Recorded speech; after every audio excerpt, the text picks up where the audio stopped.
Hello friends, and welcome back to Dole of a Day, a place where we usually talk Disney but also talk about eating disorder recovery some. If you've been watching my channel for a while, then you know my story. You know about how I am in recovery from anorexia nervosa, and also about how Disney snacks, in particular Dole Whip, played a part in my recovery journey. Today's video is going to be more recovery related, as you can probably see from the title of the video. And I want to go ahead and say that this video isn't the same as some of the other videos where I had like ways that you can recognize an eating disorder or tips for recovery. This video is a lot more personal, and also it might be triggering for some people. In this video I am going to talk about some of my own struggles in recovery, and the purpose of this video isn't just like to make people feel sorry for me. I'm not interested in that. But if there are other people out there who are recovering, who feel like they're all alone, I want them to know that they are not alone. And I want people to also better be able to understand what eating disorders are and how they are difficult to recover from, and it's not all as just easy as starting to eat again. So with all of that said, let's get started. So the first thing that I want to talk about is probably the first one that comes to most people's mind when they think about eating disorders. And that is weight gain and weight maintenance. Now, when I talk about weight gain and weight maintenance, I don't want to give the false impression that all people with eating disorders start out looking emaciated, or that people with eating disorders always gain weight, or that, you know, people with eating disorders start out small and end up not as small. I'm not trying to make any statements about that, because that is an eating disorder stereotype, and that is not everyone's experience. I want to put that out there up front. But I will say that that is part of my experience, is gaining weight throughout recovery, going from being extremely underweight to being a healthy weight for my body. And I just have to say that gaining weight has been a very difficult journey for me, and maintaining that weight has been a very difficult journey for me. Sometimes you can feel kind of like Alice in Wonderland, because the way that your body used to look is so different from the way your body looks now.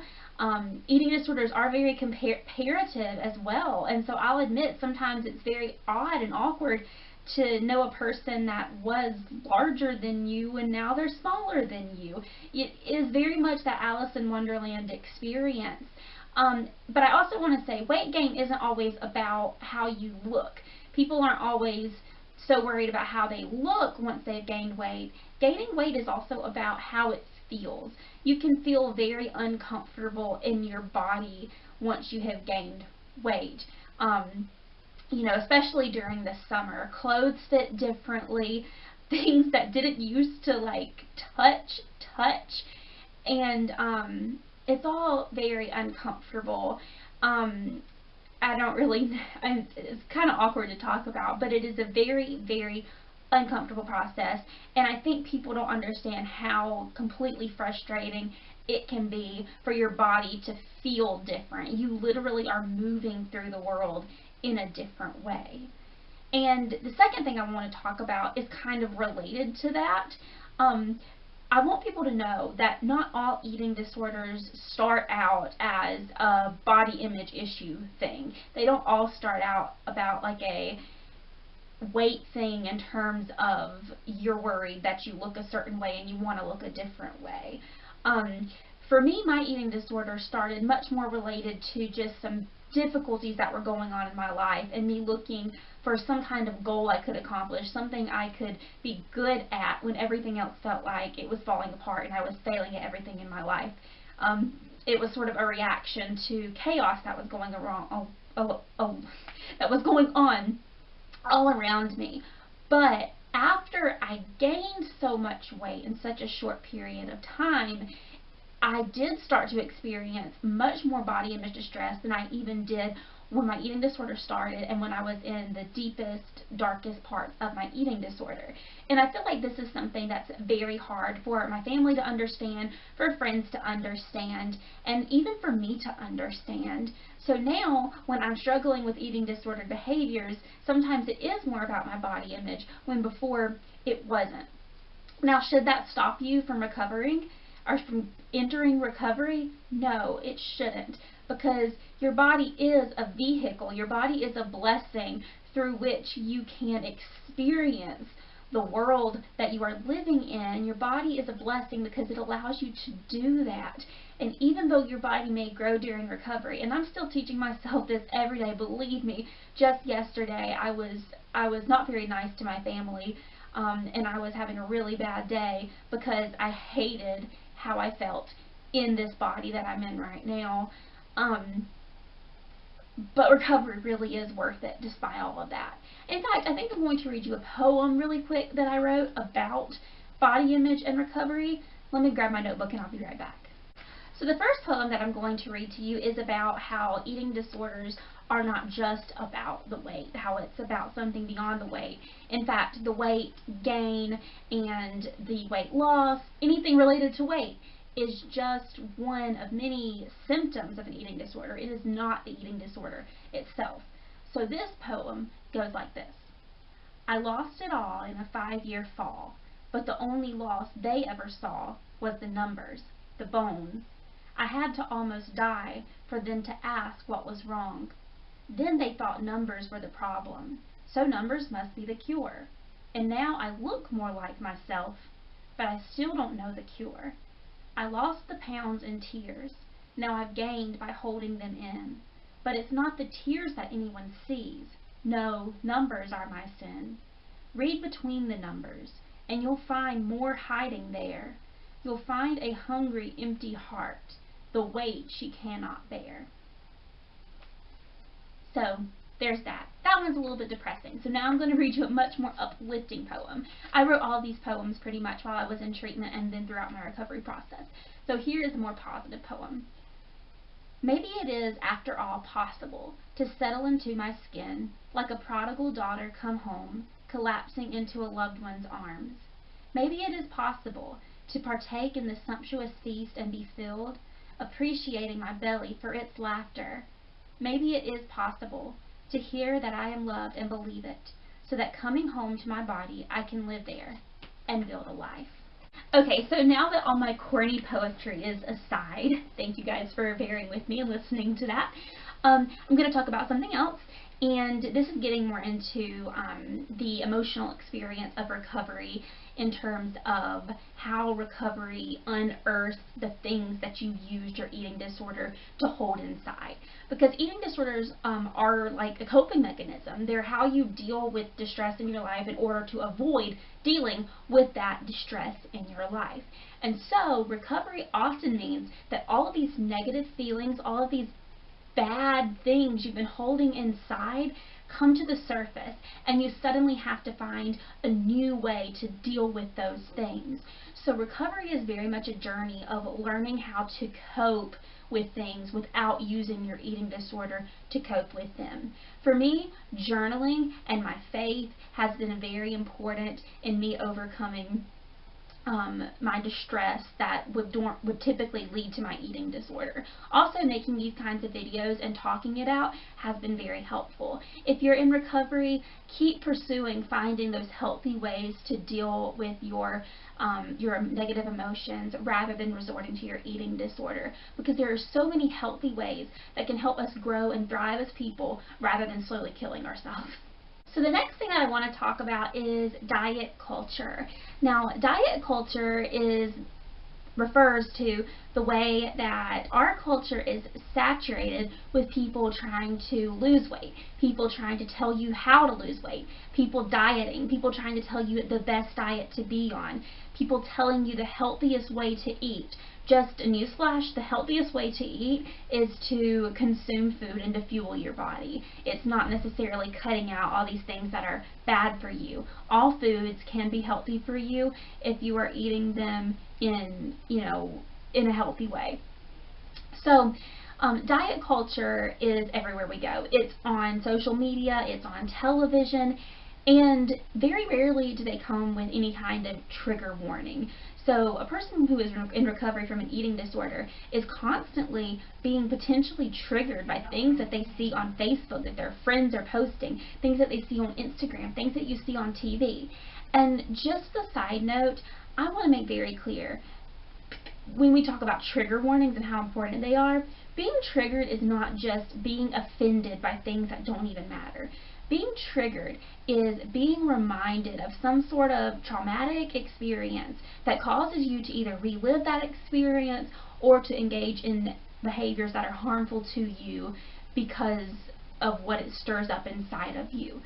So I just really encourage people to examine the kinds of things that they post on social media, the kinds of things that they say in the break room at work in regard to food and weight, because those kinds of things can cause a person to slip up in their recovery. These are the kinds of things that cause me to slip up in my recovery and have a bad day, a bad week, a bad month. If you are in recovery from an eating disorder, it is 100% okay to speak up for yourself when someone starts talking about diet or weight loss. You can say, you know what, I think that you're just as amazing a person the way you look now, and I don't think you would be any more beautiful. You could be any more beautiful because you're already beautiful enough. You know, you can say, I don't like to talk about food, and it's harmful to me for you to talk about food in that way. If somebody invites you to a weight loss group on Facebook, which happened to me, you are more than welcome to deny that invitation and go about your merry way so that you can stay healthy and you can stay in recovery. I'm giving you permission right now to do that, just in case you needed it. Another difficult thing about recovery for me personally, and I think is the case for actually a lot of people, is wearing real clothes again, because clothes, even clothes that are designed to fit your body, your recovered body, they feel different and they look different. And sometimes I just plain do not feel okay with the way that my body looks in real clothes. So I wear a lot of t-shirts, I wear a lot of leggings. Even though I used to be a really girly girl and love to wear pretty things, I struggle to wear pretty things now, and that's something that makes me really sad and that I'm really working on. I would say that in the early stages of recovery, it's definitely okay to wear those comfortable things, things that make you feel good about your body, or at least make you able to cope with your body as you're searching for love for your body. I do think that there's a time when we have to get rid of the clothes that make us feel bad about ourselves or remind us about our eating disorder and get some new clothes, and I think that you can, with your therapist in therapy or with loved ones, you can work on trying to feel better about yourself and look on finding clothes that make you feel good about yourself, because we don't want to stay stuck in a place where we just avoid our bodies forever. But I will say that I think it's an okay place to start, because you know, I've been out of treatment for a little less than a year now, and so I'm still learning. You know, this is still new to me. I don't have it all figured out.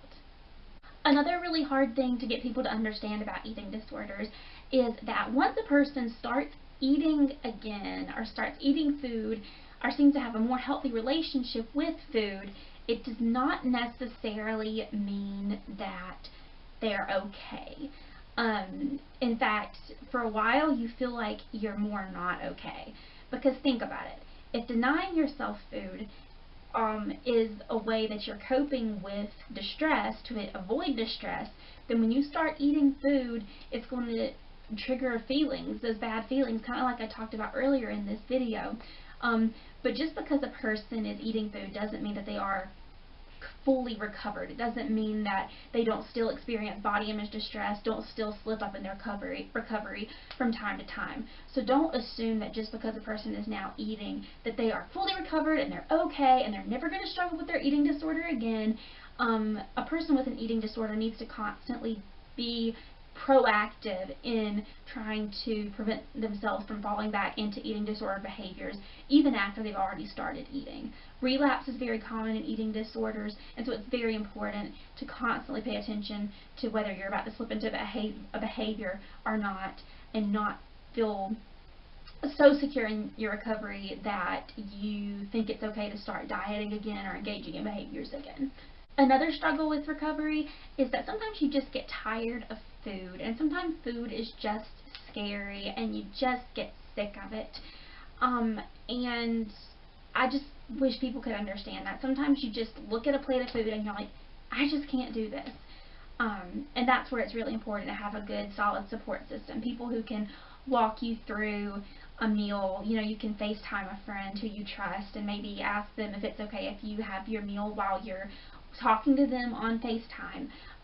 You know, for me, my family has been very important. It's much more difficult for me to persist in my recovery and doing the things that I need to do when I'm alone versus when I am present, eating a meal with my family or with my loved ones. And so if you're in recovery, please find a support system to help you through those times, because sometimes food is just hard, and that's the way it is. Well guys, that is going to do it for today. Like I said, this is a little bit of a different kind of video, a little bit personal, maybe a little bit depressing maybe, but I hope it was also kind of encouraging for some people who might be struggling. And I just want to say, no matter what you're struggling with, and no matter what you're dealing with, there is a great big beautiful tomorrow shining at the end of every day, and recovery is about finding that tomorrow and believing in that tomorrow and then living in that tomorrow, because you are worth it. You are worth recovery. You are worth fighting through all of these super hard things. And don't you forget it. Love you guys. Take care of yourselves.